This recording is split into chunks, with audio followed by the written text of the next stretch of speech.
The China Global South podcast is supported in part by the Africa-China Reporting Project at Wits University in Johannesburg and by our subscribers. Thank you. If you'd like to subscribe for daily news and exclusive analysis about every aspect of China's engagement in Africa, Asia, and throughout the developing world, go to ChinaGlobalSouth.com/subscribe. Hello and welcome to another edition of the China Global South podcast. I'm Eric Olander in Ho Chi Minh City, Vietnam, and as always, I'm joined by China Global South's managing editor, Cobus van Staden in Johannesburg, South Africa. A very good afternoon to you, Cobus. Good afternoon. Cobus, a very dangerous situation is unfolding out here in Southeast Asia that I don't think is getting the attention worldwide that it warrants. Certainly not a lot outside of Southeast Asia, but we've been covering this quite a bit. But again, I haven't seen it too much elsewhere. This is the incident that occurred on Saturday, August 5th, when a Chinese Coast Guard cutter opened fire on a Philippine naval vessel using a water cannon. So again, not opening fire in terms of using ammunition, but a high-powered water cannon. The Philippine naval vessel, and this was a small little unarmed vessel, was trying to provide provisions to a World War II warship that is sitting on top of a bunch of coral, a shoal in the South China Sea. Now, all of this to people outside of Asia, it sounds ridiculous. How is it that there are hundreds of vessels now in the South China Sea from the United States, from China, the Philippines, Japan, Australia, Canada? Germany's even planning on sending vessels. The French have sent vessels. I mean, the list of countries that are now active in the South China Sea, all fighting over a pile of coral and rocks. But it all comes down to what China has done in one sense, which is this 9-dash line. This is the territorial claims that China's made, which is a huge amount of territory. And a lot of countries in the region, the Philippines in particular, are very unhappy with this, Vietnam being another one that's unhappy with these territorial claims. And what's playing out now in the South China Sea is this confrontation over this hunk of coral with a World War II era decrepit warship that's sitting, atop of it. And here's the issue, though. And this is what should keep everybody up at night. The United States is a treaty ally of the Philippines and has said repeatedly since this August 5th incident that Coast Guard interactions do come under the Mutual Defense Treaty. So we are now moving closer in terms of a potential confrontation between the Chinese and the Americans than I've seen in a lot of instances, because the U.S. Navy is watching this very carefully. The Philippines Navy has said it is going to try again in the next few weeks to resupply this World War II ship known as the Sierra Madre. And all weekend, Cobus, the tensions ratcheted up on both sides, with the Philippines and the Chinese both issuing warnings to the others. The Philippines telling Chinese that they should, quote, behave, and then the Chinese coming back and saying Manila should not misjudge China's strategic patience or try to exploit it. Beijing has both the determination and capacity to protect its territorial waters. I mean, those are not the kind of words you want to hear right now, but it is a very dangerous situation that I think more people should be paying attention to. Yeah, I mean, it doesn't sound good, I was wondering, you're back in Vietnam now. How is all of this playing in Vietnam, considering that they also have these territorial claims similar to the Philippines? Well, there are few issues that are as sensitive to the Vietnamese as the islands issues in the South China Sea, or the East Vietnam Sea, as they call it here in Vietnam, or the West Philippine Sea, as they call it in the Philippines. Everybody's got a name for their territorial acquisition there or their territorial claim there. So this is an issue that is heavily censored by the Vietnamese government. They have a narrative on it, but at the same time, they don't really need to censor this information the way that they do, simply because just as in China, when it comes down to these territorial issues, everybody's aligned. There is no disagreement. There's no dispute. There's no dissent on this issue. 100% of the population in Vietnam believes that their territorial claims in the South China Sea, East Vietnam Sea are legitimate. And so there's not a lot of debate and discussion. I think there's a lot of concern, though, among key Vietnamese stakeholders and people throughout this region that this situation gets out of control. And that is the concern. Well, of course, I mean, the kind of military naval aspect of that alone is huge. But then also, China is the key trading partner for all of the countries in this region. So like even as the Philippines is picking this huge fight with China, or having a fight picked with it by China, President Marcos Jr. has also recently signed a whole bunch of trade and cooperation deals with China that are really core to the Philippine economy. And in a lot of ways, all of this, like despite all of these kind of new strategic kind of closer connections between the US and the Philippines and other Western powers in the Philippines and Japan and India increasingly, these powers aren't necessarily able or willing to replace China economically in the Philippines' balance sheet, so they're kind of stuck in kind of contradictory position. There's two levels of the dynamics here that are at play. Is that on the one hand, politically, there is very little alignment among Southeast Asian countries as it comes to China. Economically, a totally different story. As you've pointed out, the Chinese are the largest trading country for most Southeast Asian countries. We shouldn't necessarily dismiss the Americans here. They are quite a big trading power in this part of the world. But the Americans have provided something that's very important, which is the protection in the South China Sea of the freedom of navigation. This has been a public good for the past 50 years that has allowed a lot of these countries to develop economically. Because they're not spending 4, 5, 6% of their GDPs on security, they've been allowed to focus on trade. Absent the United States in this part of the world, you would see a lot of these countries ramping up their military budgets and have a lot less for infrastructure development, education, social development, and economic growth. So there is a trade-off here. A lot of the countries in this region do appreciate the American role in providing some kind of buffer between the Japanese, the South Koreans, the Chinese, the Filipinos, the Vietnamese. And it's hard to explain this to people. World War II in this part of the world isn't fully settled. A lot of these island disputes date back to the Second World War, and certainly those relating to Japan and the Senkaku Diaoyutai Islands. So, for example, we have a lot of tension that rides above the economic relationships.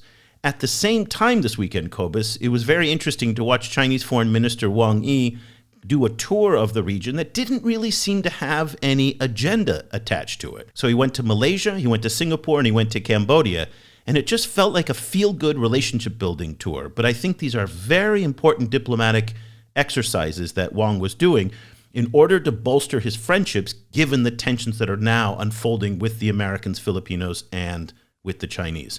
So some fascinating diplomacy that's unfolding here. Again, I think it explains in part why this region in particular has become a focal point of Chinese diplomacy in many respects at the expense of other parts of the world like Africa. And that's something that I don't know if many people in places like Africa fully appreciate. Yeah, I think, at the moment, China's approach seems to be very focused on its immediate neighborhood, particularly on its immediate borders and the states surrounding it. And there, it's not only shoring them up politically and try as much as they can, trying to reach out diplomatically to them, but also through building these kind of multimodal logistics corridors through Southeast Asia, connecting to different parts of Southeast Asia, connecting to the Indian Ocean via Pakistan, and also connecting to Central Asia in order to bypass larger shipping and supply choke points that many Chinese strategists fear could be cut off in the occasion of a conflict with the US. So there's all of this trade and, very nitty-gritty kind of economic and trade and supply kind of like thinking that's also underlying a whole narrative of us in our neighborhood. We've always been together. We've always been friends forever, kind of ironclad brother kind of narrative that's also being put out through diplomatic engagement. Well, it's great that you brought up the question of Central Asia because, again, just as here in Southeast Asia, that is indeed, as you pointed out, a major priority for the Chinese. But Xi Jinping, in particular, has an affinity for Central Asia. This year marks the 10th anniversary of the Belt and Road Initiative. Of course, that was an initiative that he announced in 2013 in Kazakhstan, in Central Asia. Earlier this year, Xi hosted in Xi'an a summit of the C+C5, that's China plus the 5 Central Asian states. Just for our discussion today, let me say those states so we can put them on the record so everybody knows what we're talking about.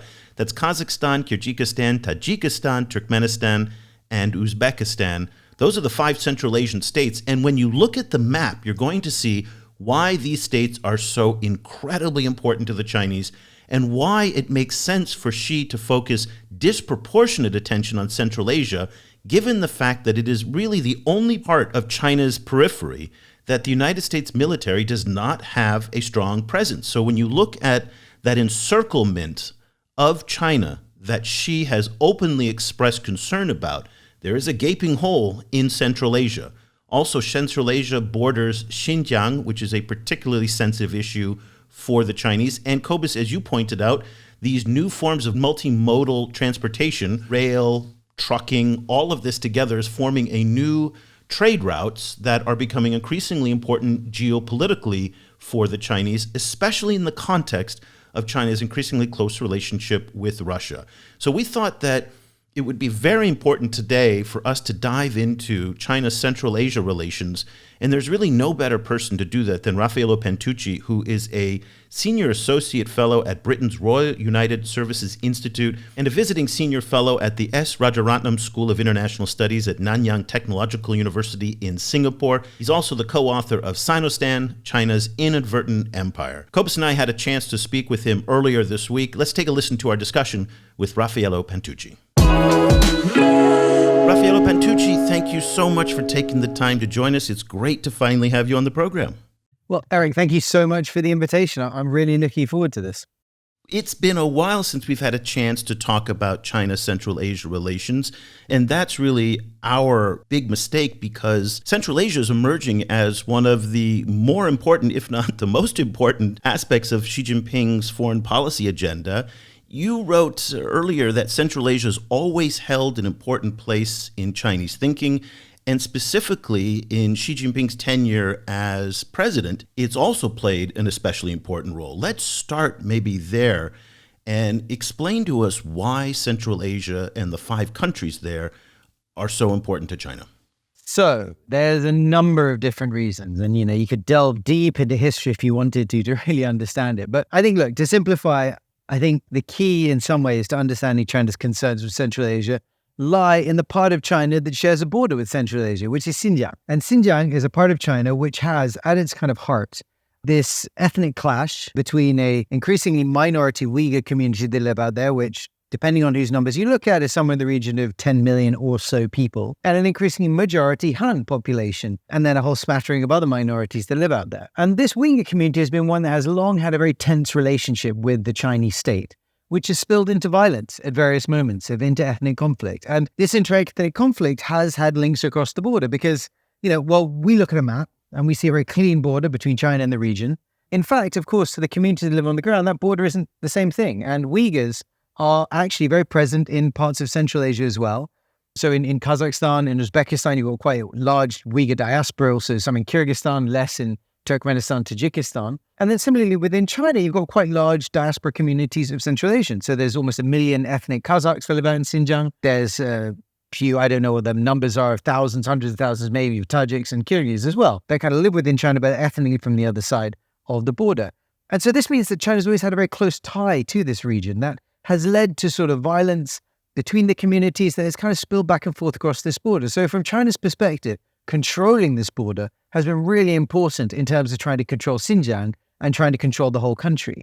So that's on the one hand why it's of great concern. On the other side of the coin, China sees the answer to long-term stability in Xinjiang as being through prosperity. And this is a modicum, a kind of a logic that you can apply to lots of other parts of the world where China looks. They think, if everyone's economically prosperous, then they won't rebel against the state.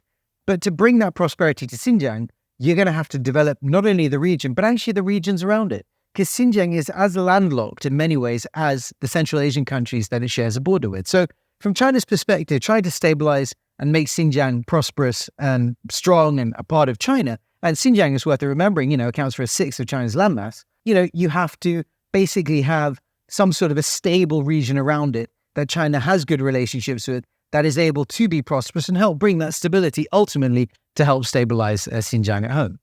So obviously, central to a lot of these calculations is Afghanistan. And, there's also these very large mineral deposits in Afghanistan, like large lithium deposits. So I was wondering, since the withdrawal of US troops, how has China-Afghanistan relations, evolved? It's interesting because, I mean, in many ways, it's continued on as it had under the Republic government, in the sense that, we have a government in, the Taliban authorities that took over. They took over and they immediately, and they had actually before this sort of collapse, been trying to cultivate relationships with the Chinese. And the Chinese had conversely trying to cultivate relationships with them. The Chinese have always played a kind of hedging game in Afghanistan, knowing the kind of chaos that exists there, and knowing that they share a direct border with the country. They've always seen it as a place that they need to at least have some sort of a functioning relationship with, and this has kind of grown and shrunk over the years. It used to be that they're very dependent on Pakistan for that relationship, but over time they developed a direct relationship with the Taliban themselves, and in the run-up to the Taliban takeover in August 21, we may remember that Mullah Baradar made a very prominent visit to Tianjin and had a meeting with Wang Yi. And this was kind of one of the big eventful meetings that happened. I think it was in July of 21, shortly before Kabul fell. And this is kind of an indicator, I think, of China saying, we're continuing, we'll engage with you if you should, whatever position you end up in Kabul. The fact they took over them and that China could, still undo that. But what's interesting, actually, is that what we've seen since then is actually the Chinese state has been quite hesitant in funny ways. They kept their embassy open throughout the takeover. And in the early days, we saw a certain amount of engagement by Chinese companies, but actually a lot of the engagement was really happening in the Chinese private sector, where you had an awful lot of Chinese, basically, have-a-go entrepreneurs from random parts of China who noticed that there's this country right across the border, which is very, virgin in terms of territory that can be mined for lithium, but also gold, also copper, also zinc, also lots of other sort of minerals and opportunities. There's a big agri sector. There's actually quite a big population, 30 or so million people. So you've got lots of opportunities there. And it's a country that used to be very unstable with lots of violence, and now is very stable. Because oddly, the Taliban taking over, they kind of won the civil war. And so basically you've ended up in a situation where you've actually got much lower levels of violence. And so for Chinese entrepreneurs who, as I think you both know from your work in looking in other parts of the developed world, are quite scrappy adventurers, and they're quite willing to go to these sorts of difficult environments to kind of have a go. And so we saw a big flood of Chinese private businessmen basically going in to Afghanistan, and that's continued. But what's interesting is the Chinese state itself has been a bit more hesitant. So big state-owned firms, state-directed firms. There was two big projects there. There's a big project in Messainak, which was signed back in 2007 for a huge copper mine. That was signed between MCC, Jiangxi Copper, and the Afghan state, and it hasn't proceeded at all. The contract was actually rolled over by the Taliban government. They said, yes, we can continue to have it, the Chinese firms, but they haven't really done anything with the project. And then up in the north, a CNPC subsidiary had actually won a contract to do some oil projects there, which is kind of an extension of the projects that CNPC was doing across the border in Turkmenistan. And CNPC recently restarted that project. The Taliban government rolled over the contract again. They renegotiated a bit, signed it, and it's actually started producing oil up in the north. And so those are the two big projects that we've seen actually sort of continue forwards. There's been a lot of discussion on the lithium side and on some of the other minerals that exist in Afghanistan. And everyone points to this famous survey that was done by the US Geological Survey during the Republic government, which concluded that, within Afghanistan, there was, $1 trillion worth of minerals that could be mined. And a substantial part of that was lithium. The country would become the Saudi Arabia of lithium. But the truth is, we haven't seen those big deals come through yet. We've had a couple of Chinese companies whose names are unclear. And if we go back and look at when the Americans were, in command, were in control in Afghanistan, they were supporting the government under the Republic. They commissioned a survey, and, there was discussion of Afghanistan becoming, the Saudi Arabia of lithium. But if we look at the actual things that have happened in the lithium space, it's been quite limited. There's been a lot of individual Chinese kind of operators who've gone into Afghanistan and tried to take advantage of some of the lithium deposits, because some of them are very close to the surface. Some you can actually extract using pretty rudimentary methods. And, in some cases, we've had some funny stories. There was a guy who was arrested trying to cross the border into Pakistan with, I think it was 1,000 tons of rock, which contained lithium in it. And he was trying to, smuggle it out of the country, not very discreetly. But others, there's brine lithium, which essentially is salt water, which you kind of dry out and then can extract out. So we've seen some of this small scale, but in terms of the big companies coming in, we haven't seen them really stepping in yet. There's been a couple of big meetings that the Taliban have kind of shouted about where they said, oh, this Chinese company came and promised us $10 billion for investment, but nothing has really come of that. And in that particular case, there was, the name of the company that was advanced. It doesn't match any known Chinese companies, so it's not clear exactly who it was they were talking to. So there's been a lot of talk on the lithium side, but it hasn't quite materialized yet. But presumably it will, because, there is a great opportunity there, and the Taliban want to sell it, and the Chinese have got lots of capability to sort of process the lithium at home to make it into batteries. Okay, so lithium aside, you talked about the question of stability and security in the post-US era in Afghanistan. And while across the country, I think there's a lot of evidence to support that, the Chinese themselves have come under some pressure from terrorist groups like ISIS. In fact, there was an attack on a Chinese hotel in Kabul, and there's been threats from ISIS saying that they want to target Chinese companies and interests and people in Afghanistan because of the Chinese treatment of Uyghurs in Xinjiang. So talk to us a little bit about the severity of that challenge for the Chinese, and is that something that should be of concern to them? I mean, I think it is of concern, and of course it should be. They've got nationals running around, and I think one of the issues that the Chinese embassy in Kabul has found itself with is that there's just such a flood of these Chinese kind of have-a-go entrepreneurs that actually they started to lose track of them. And some of them started to get into trouble with the Taliban authorities. Some of them started to wander into quite dangerous parts of the country, completely unsupervised. And so if you go look at the Chinese embassy website, it's very funny because you see sort of periodic warnings by the embassy saying, if you're in the country, please report to us. Let us know where you are. Stop going to certain parts of the country because they're just sort of wandering into trouble potentially. But having said that, we've had kind of one direct attack on Chinese interests and one attack on the Taliban Ministry of Foreign Affairs, which coincided with a meeting that the Chinese were doing. And there was a sense that maybe this was the target, but it's not clear actually. So it's not clear. So we got one instance where they were directly targeted and another attack done by the Islamic State group, ISKP, where they used a Uyghur, or who they claimed as a Uyghur bomber, to blow himself up in a Shia mosque. And they claimed that, this was revenge for the Taliban support of the Chinese and ultimately the Chinese support of Uyghurs. So there is a clear threat there. And if you look at ISKP's material, propaganda, they've been very loud about the threat towards China. But in some ways, what's interesting to me is they haven't done more. And they haven't actually launched that many attacks. And in fact, when we look at that hotel attack, which happened late last year, it actually came on the back of an attack against the Pakistani representation in the country, the Russian embassy in the country, and an Iranian target in the country as well. And so it could be that at that time, actually, Islamic State was going after all the foreigners that are in the country. And the thing is that there are a lot of these Chinese entrepreneurs just sort of wandering around Afghanistan. And if Islamic State was really serious about targeting them, they're in it's quite a target-rich environment in some ways. And so what's curious to me is the threat hasn't materialized in some ways in the way that one might expect. And in fact, when you look at what the Chinese state talks about in terms of its security concerns, their fixation still does remain primarily on militant Uyghurs in the group that they refer to as ETIM, the East Turkestan Islamic Movement, which they consider the kind of umbrella organization for Uyghur militants. Now, there is some dispute about whether that organization exists or not, and that's a whole separate discussion. But we do know that there is a militant group called the Turkestan Islamic Party that does operate in Afghanistan. And we know this through videos that the organization itself has published. But that seems to be the one that the Chinese state and Chinese officials constantly refer to. They don't refer as much to ISIS. And certainly, as I say, there is a clear rhetorical threat from the group, but it hasn't translated into that much of a material threat yet. Over the last 10 years, the Uyghur situation in China has become a lot more prominent in Western discourse for a bunch of different reasons, not least, new Cold War issues. In looking at the discourse as it's emerging in the West, what do you feel kind of Western reporting or Western discussion is getting right and wrong about the situation there? Well, I mean, I haven't had an opportunity to go to Xinjiang for many years now, but I used to go fairly frequently. I think I first went in 2010, I believe it was. And I got to go back sort of every year or a couple of years until probably around 2017, I think was the last time. And it was palpable, frankly, how the security levels tightened up every time that I went. And the security was much more visible. And it was very clearly targeted at the Uyghur minority.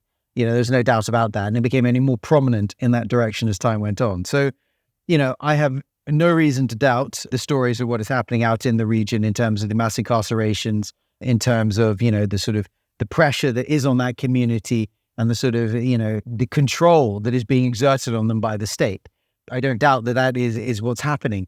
I think, so in terms of that, in terms of the Western reporting is pretty accurate. I think what's interesting and I think doesn't get any coverage in the Western reporting is the existence of a militant diaspora that does exist. Now, I think the problem is the Chinese have a habit of conflating pretty much anything under this umbrella, when in reality, there are militant groups that are affiliated with Al-Qaeda or have historically been affiliated with Al-Qaeda and with the Taliban. There are Uyghurs fighting alongside the Islamic State groups in Khorasan province in Afghanistan. They do exist, and in Syria in particular, they're very active, in fact, fighting alongside Hayat Tahrir al-Sham in Idlib province. So And I don't think that group gets much coverage, and it does exist. What they haven't done in a very long time is target any Chinese. They seem to be just sort of part of this global jihadist movement, if you will, that are very focused at the moment on Syria and Afghanistan in particular. And we haven't seen much evidence of them actually trying to go attack Chinese interests. So maybe I think that's why they don't get sort of much attention, but they do exist and they are a reality. And, the Chinese habit, however, is to conflate all of these into one sort of big problem.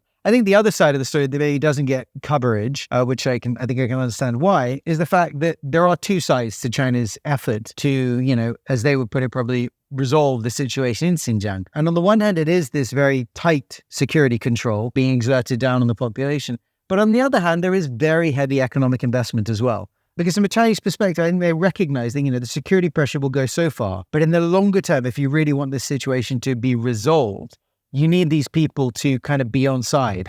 And in a way, making it prosperous, stable, that's a combination that they think will work. And I think this is how the Chinese state thinks everything kind of works at the end of the day. And so that heavy economic investment doesn't get maybe as much coverage. And there is a lot of money that's been poured into Xinjiang. Whether it's all getting out to the minority communities, I don't know. Certainly on previous business, it didn't seem to me that it was. But at the same time, there is a lot of money being spent out there. The amount of infrastructure that's been built in Xinjiang, the amount of money that's been poured into the cities there, all the rich coastal provinces have been given parts of Xinjiang to be responsible for.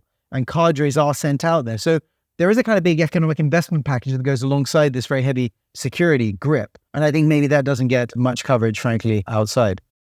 One of my professors in graduate school at Beijing University, he explained to me why Xinjiang and why the Chinese are doing what they're doing is so important in a more historical context.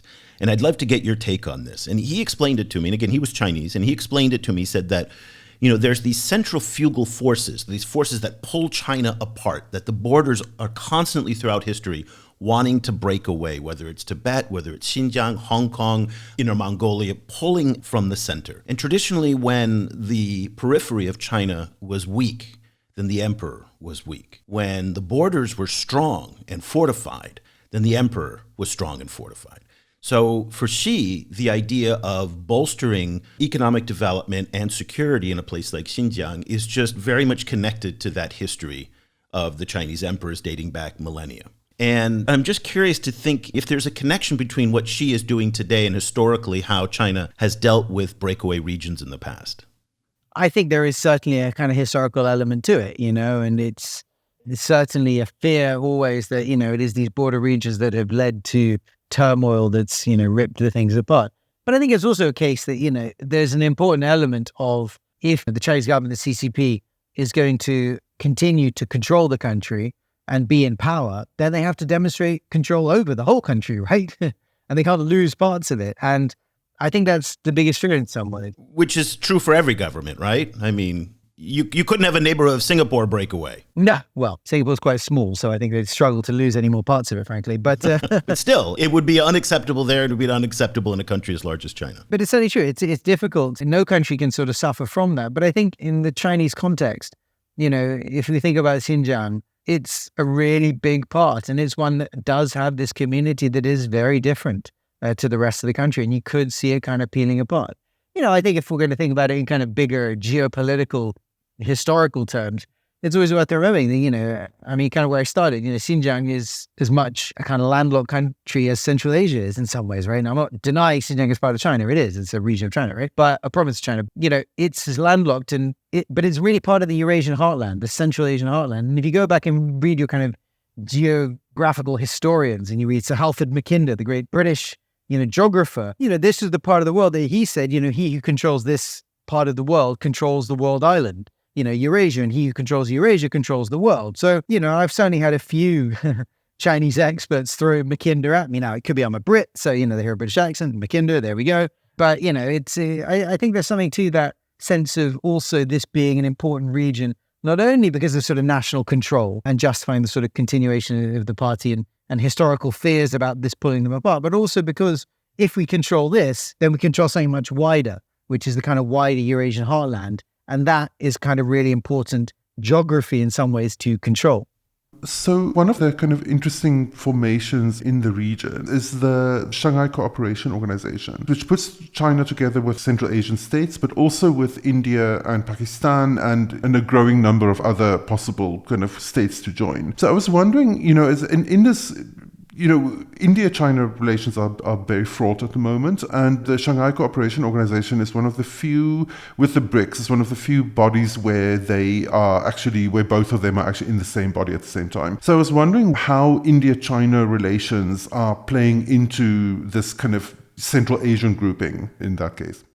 So, I mean, it's always interesting. The SCO, without going too far into history, was created, in the kind of wake of the end of the Soviet Union. And it was basically initially something called the Shanghai Five, which is essentially about delineating China's borders with the new countries it now shared a border with when the Soviet Union fell apart, which was, the Russian Federation and then, three of the Central Asians, Kazakhstan, Kyrgyzstan, and Tajikistan. And it kind of evolved. In 2001, Uzbekistan joined. And it was always very focused on kind of this area. And every country had its own interests into why it joined, right? And so I think the Central Asian countries, and it's worth noting that Turkmenistan, of course, isn't a member, so it's not all of the Central Asians that are within the SCO.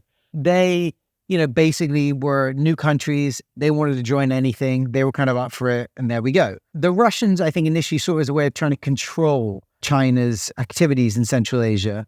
And the Chinese proposed it as kind of an umbrella organization that they just thought, well, let's have it. It'll soften our interactions with this region. But I think the key thing is here that every country kind of then continued forwards with different views on how it should evolve. And I think what you did see over time as Russian concerns evolved is they realized that actually this wasn't the only vehicle that the Chinese were using or the only way that the Chinese were engaging with the region. They were doing all sorts of bilateral stuff as well. And, the big story in some ways in Central Asia has been the rise of China.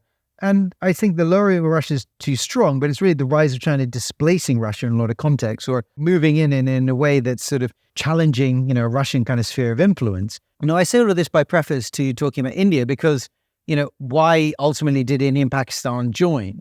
Well, there is a story that I've heard from Chinese that essentially the reason for this happening was it was the Russians who encouraged the Indians to want to apply and said, why don't we bring them in? At the time, of course, the Chinese-Indian relationship was a very different one, much more positive, the sense of these two rising Asian giants, that clearly they had different views of each other, but it was much less contentious relationship than it is now. And of course, the Russia-India relationship is very strong and goes back a very long way and continues to be quite strong. So initially, it was the Russians who kind of wanted to bring the Indians in, and the Chinese experts I've spoken to who look at the SCO or Central Asia more broadly, have always said that this was an attempt by the Russians to try to dilute Chinese influence in the organization. But of course, if India's going to join, the Chinese can't let the Indians in without letting the Pakistanis in because, the China-Pakistan relationship is very close as well. And of course, India-Pakistan relationships are very complicated. So that's why they both kind of got shepherded in at the same time. What's interesting about India within this context is that the Indians and the Pakistanis have, broadly speaking, been pretty good about keeping their bilateral differences out of the SCO. You occasionally see them spilling over in meetings where, one side will present a map or make some chippy comment that the other gets angry about.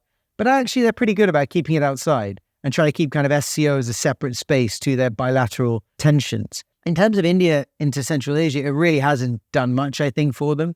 The Indians have always talked a lot about doing more in Central Asia. And you can go back and look at all the kind of last 3 or 4 Indian leaders. They've all done a big tour of Central Asia where they visited all 5 of the countries. And, India's coming. We've got a look east policy. We're going to come in. We've got all this great stuff. And then nothing really happens. The Indians do have relationships across the region. And the region, I think, would welcome, frankly, more Indian investment. And in fact, Indian TV and Bollywood shows get a lot of coverage there. And, I was talking to an Indian friend who visited Singapore recently, and they went to Tashkent a few months ago, and they were very amused to find young Uzbeks in a park that when they went sort of for a walk in the park, I'm running up to them to ask them about the latest, goings on in Bollywood, and this guy's like quite surprised and speaking Russian and speaking Uzbek, and these people were speaking kind of, broken English, but asking him about, some movie star or whatever. So, the kind of Indian soft power is quite substantial there, but they haven't actually, none of these big visits by the leaders have really followed up into any material activity of any great substance. That theory that you heard about Russia wanting to use India to dilute the influence of the SCO speaks a little bit to the longstanding suspicions between Russia and China. And in the immediate aftermath of the fall of the Berlin Wall and the Cold War ending, China kept its distance from Central Asia, in part because it was still viewed as a traditional sphere of influence of Russia. That's now changed clearly in the past 10 years. But how do the Russians view, in your experience, China's really deep enthusiasm now for engaging the 5 countries in Central Asia and for the massive amounts of money that it's invested there and for the increasing priority that it has in Chinese foreign policy? I think there's a degree to which the Russians are quite realistic about this situation, recognize there's a limit to what they can offer as competition. They don't have as deep pockets, and they don't need the raw materials in the same way, frankly. So there's a degree to which they've, I think, resigned themselves to a reality of a situation. But at the same time, there have been moments when they were unhappy about it. But what's interesting is they often don't express this unhappiness directly to the Chinese. They do sometimes express it to the locals. But what's also, I think, worth remembering is that Russia still does have a very strong and important relationship with the 5 Central Asian countries. And I think the best example of this we can see recently is during the May Day parades this year, we saw all 5 of the Central Asian leaders go to Moscow and appear on the rostrum next to President Putin. And this is very clearly something the Russians had pushed for. And if you go back and look over the past year and a bit since the invasion of Ukraine, the Russians have done a lot of effort and a lot of sort of time in going around and visiting the region and engaging with the region. President Putin visited all 5 of the countries over the space of a year, which he hadn't done in a really long time, if ever, to be honest with you. So they really put a lot of effort in because they wanted to try to cultivate these relationships, and they recognized they let them atrophy maybe a bit too much. And in a way, I would say this probably wasn't so much about China as it was really about the West and about their war in Ukraine and kind of bolstering up support in that direction. Instead, the Russians have always been a bit, they've got a very different view of this region in some ways to the Chinese. The Chinese, I've always thought, see this in very transactional terms. They see a region where there's an opportunity. They want that opportunity. They want to take advantage of it. They have some security concerns, but they're quite narrow and they're often focused on Uyghur militants or border threats. But, the Russians, on the other hand, see this as part of their kind of family in a way. They see themselves as a kind of paterfamilias for the region that is going to, need to help these little Central Asian countries. When Kabul fell, for example, to the Taliban, it wasn't the Chinese that rushed in with security support. It was the Russians. It was Russians that suddenly did joint training exercises with all the border countries. They rushed through arms sales across the region. They really lean in to sort of try to help the region. So they've still got that approach. The Chinese do not see it in the same way. They see it much more, we have our border. These are our neighbors. We will trade with them. We want to do more trade with them. We will take advantage. We will do more stuff here. This is a great opportunity for us. But they don't feel the same kind of ownership. And so that division is, I think, important. In some ways, that probably assuages some of Russia's concerns because they recognize that, notwithstanding the fact China has clearly become increasingly the most consequential power on the ground, Russia still does have a lot of cards to play there. And the region still wants Russia to play those cards in some ways as well. So you mentioned the Ukraine crisis, and I've seen some headlines over the last while, kind of hot takes in various publications that China is using the Ukraine crisis with Russia being distracted and weakened as a way to increase the influence in Central Asia. So I was wondering what you make of that kind of framing of the situation, and also just broader, how you see the Ukraine crisis impacting on China's calculations in the region. I personally think these views are overstated because my sense is that, the China-Russia relationship and the China-Central Asia relationship has a much longer history, frankly. And in some ways, how Ukraine's played out, as far as I can tell, is it hasn't really done much, frankly. The one that, I've been very lucky this year, and I've been out to the region quite a lot. So I've been to all 5 of the countries at least once, in some cases twice. And so I've been looking a lot at this question. And what's striking to me is if you look at the data, the trade, the economics, the investment, they've all been increasing pretty steadily over the past couple of years. And they're basically it's kind of the same rate that they were pre-invasion. And the big dip in China-Central Asia relations was COVID-19 and the pandemic, which really closed the borders. And in some ways, what we're seeing now is a pickup from that rather than anything to do with the war in Ukraine. What's interesting since the invasion of Ukraine is that we've seen the Russians have been trying to lean back into Central Asia, but also interesting, the Central Asians have been quite actively calling on the Chinese as well. They've been trying to cultivate more of a relationship there because they want to have options. They don't want to be tied to one or the other. And the West has been an option they've always wanted, but it's always it's a difficult one for them, frankly, because it's so far away. And, these are two giant countries that they share long borders with. So what's changed within that is that you can see that within Central Asia, the Russians are putting more effort in. The Central Asians are hesitant. And at a public level, they're very hesitant. If you look at public views towards Russia, they've changed actually quite a lot since the invasion. There's a lot of negative sentiment towards Moscow in Central Asia, which there didn't used to be, actually. Russia was seen quite positively. Moscow's the big city they want to go to, right? If you're a young regional coast, that's kind of where the big opportunities are. So that's changed a bit, but that's really about the Russia-Central Asia relationship. The China one, it's kind of just picked up as before. We've seen China pushing more, but in some ways, this was what was going on previously as well. There was always a story of China's growth, and you got to go back to, the end of the Soviet Union to see how China's relationships have sort of gone on a basically upward gradient from then onwards. And that's just continuing. And it's just now, 30 plus years on from that moment, we are at quite a high point and it's continuing to go up. And that's really the story. And in a way, the invasion of Ukraine has been a kind of blip along that, but it's a blip that seems to be having more of an impact on the relationship with Russia, really, than the relationship with China, which has just kind of continued on the upward trajectory that it was going on before. Now, when we think of Central Asia in strictly geopolitical terms, as you've been talking about with Russia and China, whatnot, the United States does come into play here as well. And so when we look at the map of U.S. security alliances and partnerships that Xi Jinping himself has fretted openly that he feels encircled by, there is a gaping hole in that map, and that map faces the western border towards Central Asia, where the United States does not have a security presence or any treaty allies, or all of the things that it has with the Indians, the Australians, the Filipinos, the Japanese, and Koreans. So how does Central Asia play into this matrix of the U.S.-China competition? Because it seems to me that the Chinese see the opportunity to import oil over land as a way to offset the risk in the Straits of Malacca. It also sees that this is a part of the world where the United States will never have a large and aggressive and formidable military presence. How does Central Asia play into the U.S.-China competition? So you are correct that there are no major U.S. bases in Central Asia. There did used to be, it's worth noting. There was one in Uzbekistan, right? There was one in K2, Kashykanabad, yeah. And then there was also one over in Kyrgyzstan, in Manas. There's a big air bases, which were used basically during the war in Afghanistan as a kind of, way station for products going in and out. But having said that, no bases, that doesn't mean there's no relationship. The Americans do some exercises with some of the local forces, and they do actually spend quite a lot of money on security interests in the region. So along the border, the Tajik-Afghan border, the US has done quite a lot, invested quite a lot into Tajik security forces.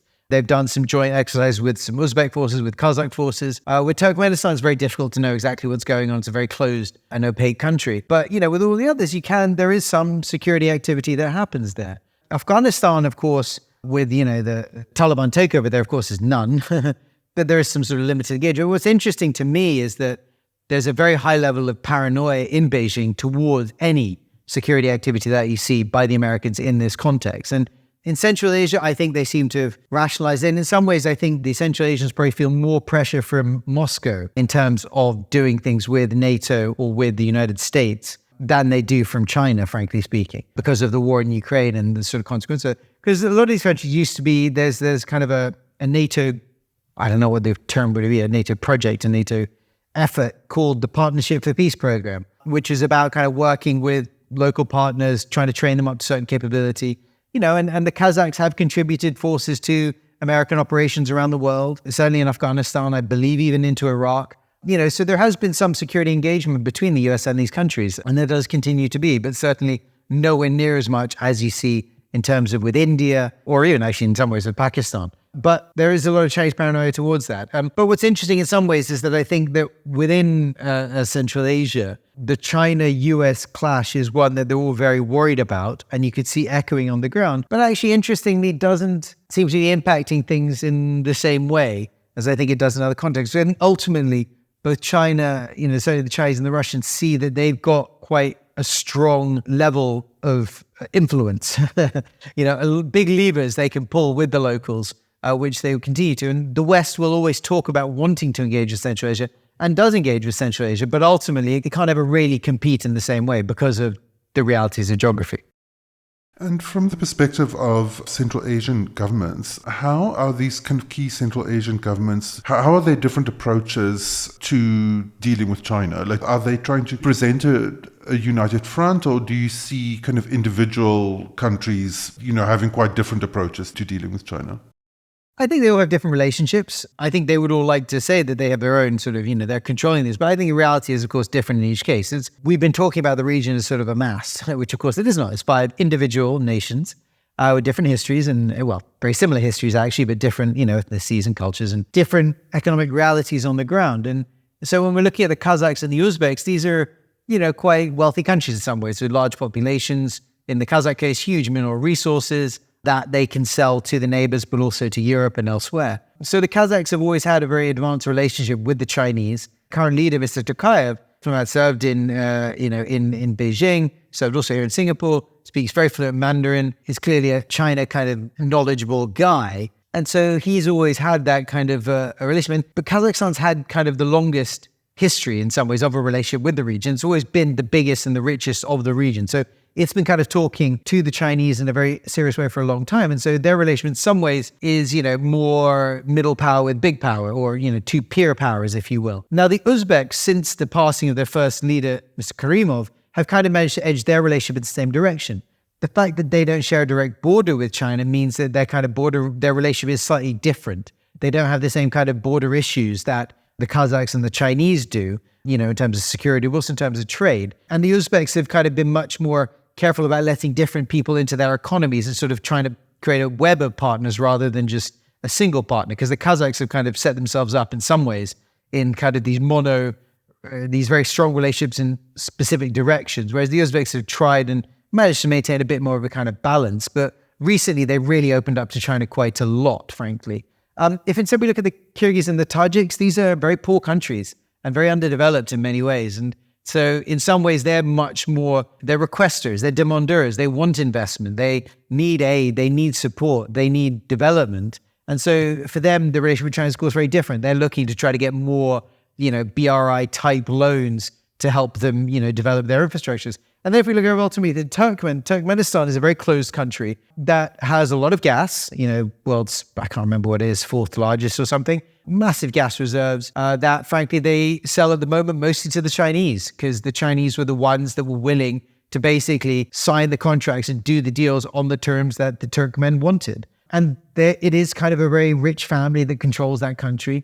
And they don't have the border issues that some of the other Central Asians do, so they can kind of control the relationship in the same way. And certainly talking to Chinese who like that, they find it as difficult, frankly, to deal with the Turkmen authorities as lots of other people do, just because it is a very difficult and closed government to engage with and find out exactly what's going on. But from my understanding, I don't know that the Chinese have any greater insight than others, even though the Chinese are clearly one of the biggest sources of income for the government in that country. So each of these, as you can see, is slightly different and has, as a result, slightly different relationship with Beijing. They haven't really come together to create a kind of unified response, in part because they do have such different approaches and different links. But they have got a C5 plus China format that we saw recently, host a big summit in Xi'an, where the 5 leaders went to Xi'an and met with President Xi and, were feted in very grand terms.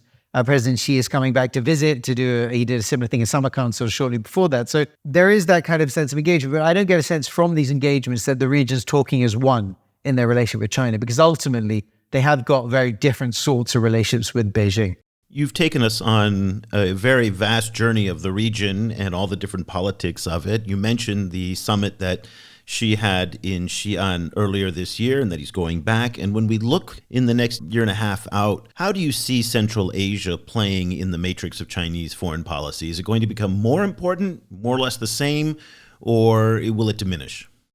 I think it's just going to continue in some ways. But I think what's interesting to me is how Central Asia is so often the place where China tries things first in sort of foreign policy terms. The Shanghai Cooperation Organization, that's the first kind of international multilateral organization with kind of a security component in it that China decided to participate in the world stage and was very much a product of China. The name, the Shanghai Cooperation Organization, gives an indication of China's willingness to put its stamp on it. If we look at some of the earliest pipelines that they did, it was in Kazakhstan, If we look at some of the first sort of cross-border deals and security relationships, they really were in this region. Some of the first big training exercises they did with foreign militaries was in this region, and also with the Russians. So this region's got post-COVID, the first area that Xi Jinping visited was in Central Asia. The big Xi'an summit was kind of the first big one. So there's lots of things that you can see where they do things in Central Asia before then you see them maybe trying these ideas in other sort of contexts as well. And I think that's partially because it's a safe space for China. They know that they've got a fairly, receptive set of governments there that wants to engage with them very much on the terms that they like and they want, and they're quite happy with that.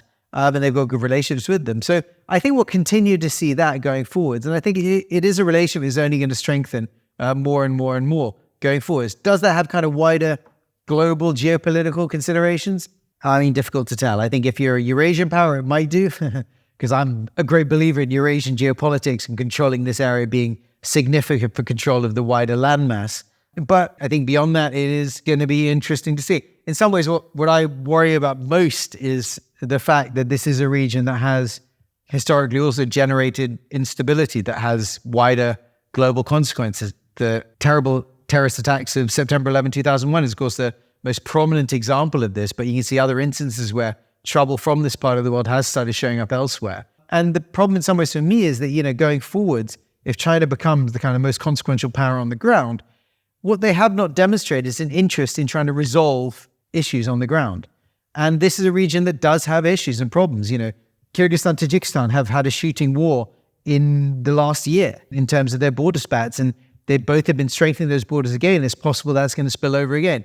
Afghanistan, at the moment, it seems relatively stable-ish under the Taliban, but who knows how long that will survive. We had unprecedented sort of civil unrest in both Kazakhstan and Uzbekistan in the last year and a half that no one was expecting.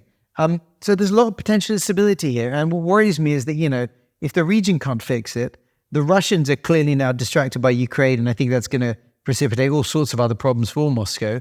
Who's then going to try to deal with some of these issues when they come up in Central Asia? And I just don't see China doing that, because China will say, well, you will resolve it and we will do trade with you.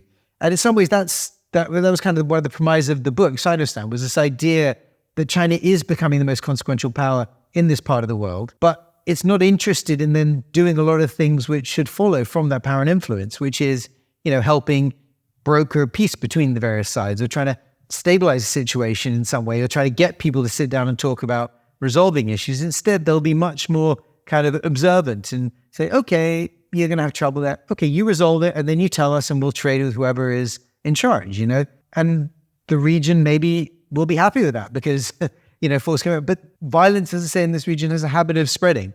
And that is quite worrying to me in a way that if we see that as the kind of long-term scenario. Okay. Raffaello Pantucci is a senior associate fellow at Britain's Royal United Services Institute and a visiting fellow at the S. Rajaratnam School of International Studies at Nanyang Technological University in Singapore, and also the co-author of the book Sinostan, China's Inadvertent Empire. I'm going to put a link to the book in the show notes. Raffaello, thank you so much for taking the time to join us. We really appreciate it. If people want to follow what you're reading and writing, what's the best way for them to connect with you, presumably on this new social network thing called X? I'm very active on that. I have a couple of accounts. One is my own Raf Pantucci, and then my other one, I have an account called China in Eurasia, which does what it says on the tin, and is really about looking at China in Central Asia and the kind of wider Eurasian region. China Eurasia is the account.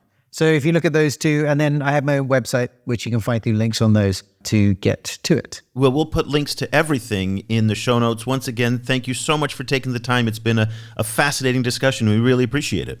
Thank you so much for the invitation. Cobus, as an African scholar, your ears must have perked up when you heard Raffaello there at the end say that Central Asia is the place where the Chinese go to test out a lot of the new policies, do things that they can't do in other parts of the world, because that is something that you and I have been saying about Africa for more than a decade. And at the same time, too, where he said that, if there are problems, we walk away, we don't really fix it too much.